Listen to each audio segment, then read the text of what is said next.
Hello and welcome back to the Women's Football Chat. Today we're going to be talking about Lucy Bronze potentially moving to Chelsea. So Bronze available on a free this summer, leaving her Barcelona contract. Chelsea, the club, rumoured to be interested, and obviously given their stature in the game, are the side that are expected to be Lucy Bronze's preferred option. But we're going to talk about whether it's a good deal for Chelsea, for Bronze, and what it means for players already at Chelsea. So let's start, of course, with what Lucy Bronze adds. Harry, how good is Lucy Bronze? Yeah, I mean, she's very, very good, and I think that the proof's in the pudding. Three-time UWCL winner, a very, very good player, and I think she offers you a lot, not only in terms of on the pitch duties, but off the pitch as well. A very a leader of such, a bit of an elder statesman in the dressing room, especially when you've got a Chelsea side that is quite young. I can see that working out quite well there. There's also an English link, but overall a very, very good player on the pitch. I like her. She's one of those players, no nonsense, gets the job done, goes out there and will be consistently put in a shift for whether it's for England, whether it's for Barcelona, whoever she's played for. She goes out there and she gets the job done. Yeah, she would obviously add some experience, which Chelsea are sorely lacking now that Maren Mjelde, Anne-Katrine Berger, Fran Kirby have all departed. We'd expect Millie Bright to go in the next year or two. Kerr signed an extension, but in 2 years' time we expect her to go as well. So a bit of experience will be nice. Of course, she is 32. That's sort of the wrong side of 30 now, and you do start to worry about the decline there. But I still think she's got at least 2 solid seasons in her, Lucy Bronze. She'll be available for free. Of course, she's just left her Barcelona contract. As you say, she has won many UWCL titles. She's also a 3-time winner of the Women's Super League, 2 titles with Liverpool in 2013 and 2014, and she won it with Manchester City in 2016. So clearly very accomplished in the women's game, very accomplished in England as well. And I think she'll be keen to come back to WSL as sort of a swan song, really, at the end of her career.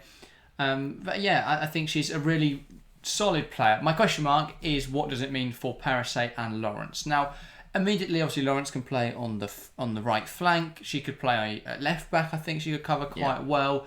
But how do Perisset and Bronze coexist? Who starts out of the two of them? Surely it's Bronze, but then Perisset's not going to be happy about that. Well, that's the thing. They simply don't. This does not work. And honestly, I think there's a big thing here with Sonia Bompastor. We know that obviously she likes Lucy Bronze from her days at Lyon. She never coached Bronze, intriguingly. Obviously, she joined after Bronze left. It was the same summer, I believe. So they never actually worked together, but clearly a player she appreciates highly if she's looking at signing her now. But on the flip side, it was Bompastor who let Lawrence leave.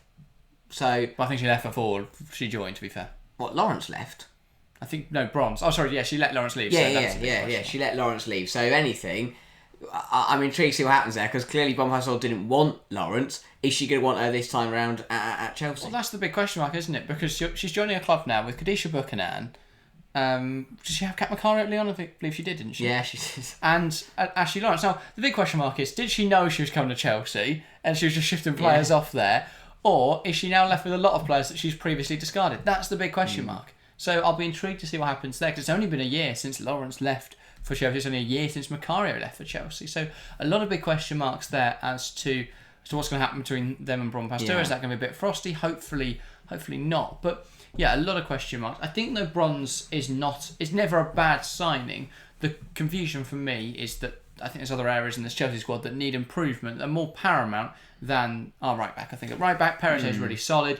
I have question marks around Lawrence, but I think she had a solid first year and we'll look to build on that next season. So yeah, I'm not sure whether Bronze is needed, but I don't think she is a bad signing. That's the thing. I think the worry is for Bronze is actually because, as you say, Bronze pedigree. She already won the WSL 3 times, so she'll want to go to a side that's going to win the WSL. She's won. I mean, it's either 3 or 5 Champions Leagues now. I can't remember. I think it might. She's got 2 with Barcelona, and I want to say 2 or 3 with Lyon. Yeah, so I'd say 5.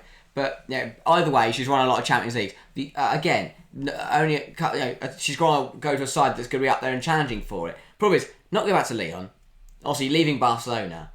That leaves you with one option, and that is Chelsea. And I do feel like, and Chelsea is kind of the only side we've seen linked. We've seen some loose links maybe at Arsenal or some other clubs, but realistically for Bronze, the best opportunity is Chelsea. If Chelsea don't take her, then I think she's going to have some questions to where she goes. Either she's going to have to drop level, so she's not competing for high quality trophies, or I don't know. I don't know. I mean, obviously the NWSL, I think, will always be a door open there. I think there are clubs that would take Lucy Bronze, especially on a free transfer. I know it's not. I don't think it's a transfer window out there. They're in season, aren't they? But a free transfer would be possible. I think it's a weird one. I know City have had some loose links. Obviously, she could return there, but. Yeah, there's a lot of question marks as to where she's going to end up this summer. I'm not massively surprised that she's left Barcelona. Isn't Alexandria actually going the other way? Potentially. I've seen that she's been linked with Barcelona, and to be fair, she's been playing. Alexandria's more of a centre-half anyway and using Esme Morgan in that role a lot. So, yeah, a lot of question marks around City at the moment. But for Bronze, I think Chelsea is the best option for Chelsea. I don't know if they need Bronze, but she is obviously a very good player. So it's not going to make Chelsea worse, but I'm not sure it's a necessity. I think she's a very good player. But again, Chelsea are really stacked. That's the thing for Chelsea. I don't think there's much need to buy without selling first. I think maybe a centre-half, maybe a defensive midfielder, a bit of cover for Cuthbert, now that Ingles gone. But other than that, there's not a huge need for players. I know Sandy Baltimore has already joined, and that creates a bigger issue as to who's actually going to start on that right wing. It could be any about 5 players now, but yeah, I'll be very intrigued to see what this Chelsea squad starts to look like as we get into pre-season, as it starts to take shape heading into the new year. So, heading into a new season, I should say. But yeah, I'm excited. I think Bronze is the right sort of player we want to be linked with. A real pedigree winner, has that pedigree, as you say. A lot of experience playing for those top clubs. Yeah. If we want to win, we've got to bring in players who are used to that culture of winning, used to winning trophies. And I think Bronze definitely supplies that. Yeah, I mean, she fits that bill. I think the big worry for Bronze is if Chelsea don't want her, then I think she's going to have to make that. Because the fact that this is a link shows that Bronze clearly still thinks that she is capable of playing at the highest quality of football in the world. She still thinks that she can compete for the biggest titles. Well, maybe if Chelsea don't end up signing her, she might have to have a think and go, okay, maybe I'm going to have to accept that I'm not going to be able to play at that level. But realistically, as you say, if Chelsea, it would be smart business. I think it would be a decent upgrade now. My worry is that age, because in 2 years, if Chelsea were to get rid of Perisset to bring in Bronze, I think in 2 years' time you're suddenly thinking, well, Bronze was great for 2 years, but Perisset would have been very good right now because now Bronze is 34 and maybe we're looking to offload her. Yeah, I don't think we would sell Perisset. I think Lawrence would be more likely to leave. But even then, Lawrence can play the role, so I think we'll be all right in that regard. But it's going to be interesting to see what position she takes up in that squad if she does come in, whether she is a bit more of a rotation option. I think Perisset and Bronze will get equal minutes. Don't think it'll be hugely favoured to Bronze, but you never know. I think the other thing for Bronze, the attraction to coming back for Premier League, the WSL, is the England squad. I think that's her best chance of staying in the England squad. At the moment, there's a lot of competition for places in that backline. You'd imagine that Bright for now and Williamson are fairly nailed on. Now, that opens up the question mark as to where Carter could fit in that backline. The left back position seems to be Niamh Charles's.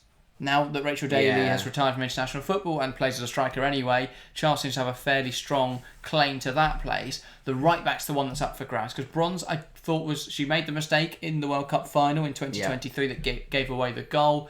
She's shown herself to be a little bit suspect on England duty recently, so I think they might be looking to put Carter in that role. They may be looking at other options at that right back spot. If Bronze wants the best chance of staying in the England squad, she's got to be playing in the WSL. Yeah. She's got to be playing for the best team there. And for me, there's no option other than Chelsea. I don't think that. I mean, unless she wants to go back to City, but I'm not sure that would happen.